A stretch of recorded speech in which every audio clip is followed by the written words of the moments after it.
몇 년 전의 여름, 나는 마을 외곽에 위치한 작은 집을 임대하여 여름을 보내기로 했다.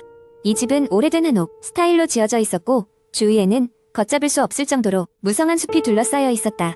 나는 보통 도시에서 지내느라 자연과 친숙하지 않았지만 모든 것이 실증나고 지쳐 있던 터라 조용한 휴식을 취하기로 마음먹었다. 첫날 밤, 초저녁부터 귀뚜라미 소리와 바람에 흔들리는 대나무 소리가 들려왔고 나는 창문을 조금 열어두고 자연의 소리를 들으며 잠들었다. 그런데 한밤중에 이상한 소리가 들렸다. 처음에는 바람 소리인가 싶었지만 점점 그것이 분명한 발자국 소리라는 것을 알게 되었다. 누군가가 집 주변을 매우 천천히 걸어 다니고 있었다. 나는 긴장한 채 침대에 누워 소리를 들었다. 소리는 한동안 집을 빙빙 돌다가 어느 순간 뚝 끊겼다. 불현듯 한기가 들었지만 피곤함에 곧 잠들어 버렸다. 다음날 아침, 어젯밤의 일이 너무 생생해 불편했다. 그래도 큰 이상은 없었기 때문에 그저 우연이겠거니 하고 있기로 했다. 며칠간 모든 것이 평온했다. 나는 숲속을 산책하고 작은 마을 시장을 둘러보며 휴식을 취했다. 그러던 어느 날 아침에 잔디를 깎다가 집 옆 작은 마당에서 이상한 것을 발견했다. 마당 한가운데에 나무로 만든 인형 같은 것이 놓여 있었다. 어쩐지 섬뜩한 느낌이 들었지만 어디선가 날아온 것이라고 생각하며 치워버렸다. 하지만 그날 밤 다시 그 발자국 소리가 들려왔다.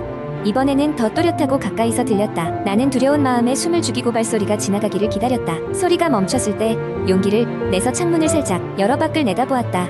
그러나 어둠 속에서는 아무것도 보이지 않았다. 다음날 기분을 전환하고자 마을 아저씨들과 어울리던 중 이곳의 전설에 대해 듣게 되었다. 오래전 이 마을에는 정체불명의 무당이 살았는데 그녀는 마을 사람들에게 저주를 내리고 밤마다 사람들의 집 근처를 서성거렸다고 했다. 이야기를 들으며 등골이 서늘해지는 느낌을 받았다.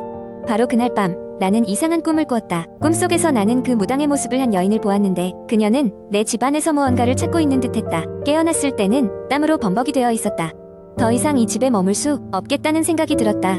다음 아침 나는 서둘러 짐을 싸고 마을의 임대 중개인에게 전화를 걸었다. 중개인은 이미 나의 긴박한 목소리에서 무언가를 눈치챘는지 조용히 상황을 물었다. 나는 지난 며칠 동안의 경험을 설명하자 그는 한숨을 쉬며 말했다. 사실 이 집은 원래 무당이 살던 곳이었어요. 매년 여름마다 비슷한 경험을 하신 분들이 있었지요. 그래서 사람들이 여름철만 되면 이 집을 비우곤 합니다. 나는 지체하지 않고 그 집을 떠나기로 했다. 뒤돌아보니 그 집은 여전히 고요했지만 그 안에 감춰진 이야기는 결코 고요하지 않았다. 얼마 후 도시로 돌아와 평범한 일상으로 복귀했지만 가끔씩 그 발자국 소리와 나무, 인형의 모습이 떠올라 섬뜩한 기분이 들곤 했다. 그때의 공포는 비록 지나갔지만 내 마음 한구석에는 영원히 남아있을 것 같은 불길한 느낌을 지울 수 없었다. 두 번째 이야기. 이 이야기는 내가 대학생 때 약간 외딴 곳에 위치한 작은 마을로 여름방학을 맞아 여행을 갔을 때의 일이다. 그곳은 어렸을 적 부모님과 자주 찾았던 곳으로 나에게는 항상 평화롭고 추억이 많은 곳이었다. 이번에도 예외는 아니었고 나는 그곳에서 조용한 휴식을 즐길 생각이었다. 마을에 도착한 첫날 밤 나는 숙소에서 마을 길을 따라 산책을 하기로 했다. 어둠이 깔린 비포장 도로를 따라 걷다 보니 한적한 분위기에 빠져들었다. 길 옆에는 오래된 나무와 정돈되지 않은 고목들이 늘어서 있었고 달빛이 모든 것을 은은하게 비추고 있었다. 조금 걸어가다 보니 길가에 버려진 오래된 집이 보였다. 어릴 적 이 집은 사람들이 살고 있었던 곳으로 기억했지만 이제는 폐허가 되어 있었다. 호기심이 동한 나는 집을 가까이서 보기 위해 발걸음을 옮겼다. 집 가까이 다가가니 기묘한 한기가 느껴졌다. 뒤를 돌아보았지만 저 멀리 숙소의 불빛 외에는 아무것도 보이지 않았고 주변은 고요했다. 나는 그저 나의 기분 탓이라고 생각하고 집 주변을 둘러보기 시작했다. 창문은 부서져 있었고 문 역시 반쯤 열려 있었다. 그때 문틈 사이로 누군가 나를 보고 있다는 느낌이 들었다. 순간 등골이 오싹했지만 용기를 내어 손전등을 켜고 안을 비춰보았다. 방 안은 먼지와 거미줄로 가득했지만 이상하게도 한 구석에 깨끗한 흔적이 있었다.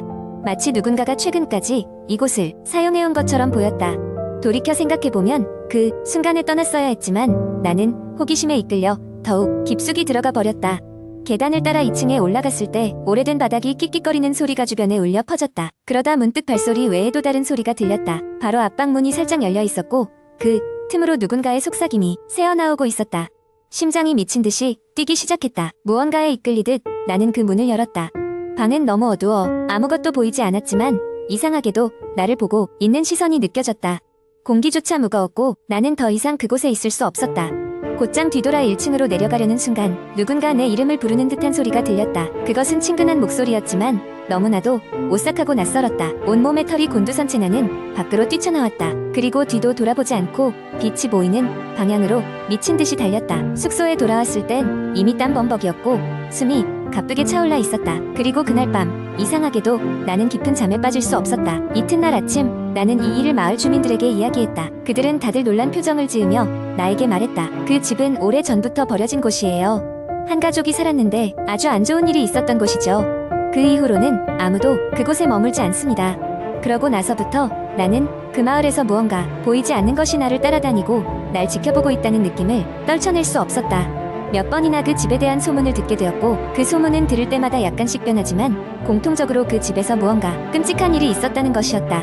나는 그 일이 무엇인지 끝내 알 수 없었고 이후로도 그 마을을 다시 방문할 엄두를 내지 못했다. 이후로도 나는 가끔씩 그 집에 대한 꿈을 꾸곤 한다. 그리고 꿈에서 언제나 그 집의 2층 방에서 나를 부르는 목소리가 들린다. 그 목소리가 점점 현실처럼 느껴질 때면 식은땀을 흘리며 잠에서 깨어나곤 한다. 그 일이 있고 난 후나의 여름방학은 절대 잊지 못할 기억으로 남았다. 그 마을은 이제 내게 평화로운 휴식이 아닌 두려움을 상기시킨다. 세 번째 이야기, 서울 근교의 작은 마을에는 오래된 전설이 내려오는 숲이 있습니다. 이 숲은 마을 사람들 사이에서 귀신의 숲이라고 불리며 한밤중에 그곳을 지나려면 반드시 되도록 빨리 지나가야 한다고 합니다. 무언가 알 수 없는 형체가 사람을 따라오고 길을 잃게 만들고 심지어는 사라지게 한다는 소문이었죠. 이야기는 어느 날 밤 대학생 3명이 과제로 인해 그 숲을 탐험하기로 하면서 시작됩니다.